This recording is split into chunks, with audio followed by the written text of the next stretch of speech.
I am delighted to declare open and to welcome everyone to this sitting of the Legislative Council in Bright.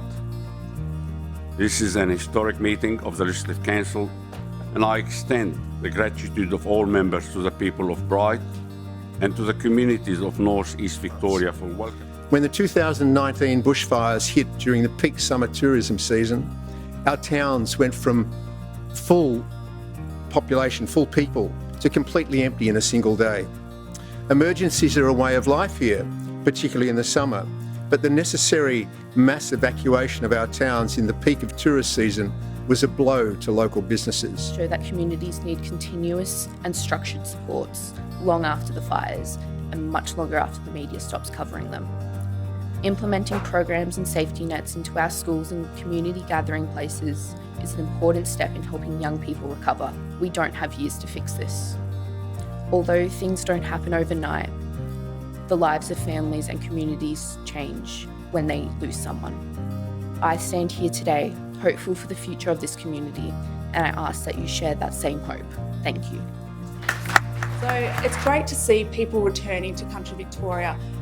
Most of Country Victoria is heaving at the moment with visitors from Melbourne and interstate, and that's absolutely integral to the economic recovery, but it's also integral to the social recovery, I think. And we're here to hear from the community about that impact and the impact that it's still having and how much more needs to be done to help the community to recover.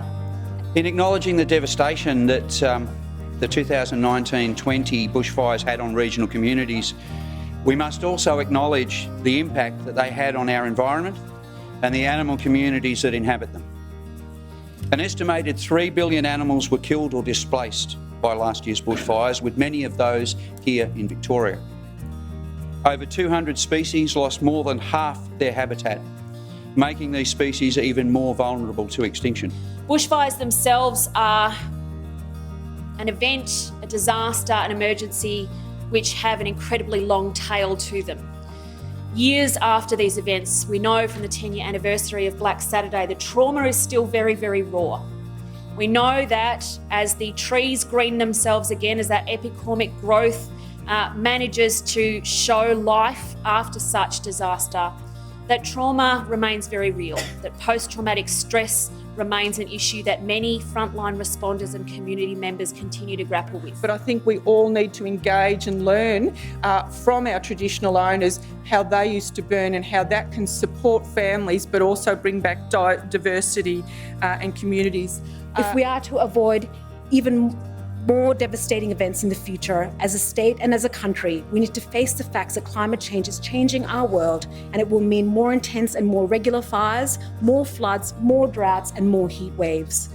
And the urgent task that our government, both federal and state, now have is to take action to meaningfully address climate change. Therefore, the question is that the motion before the House be agreed to. Those in favour say aye. Those against? The ayes have it.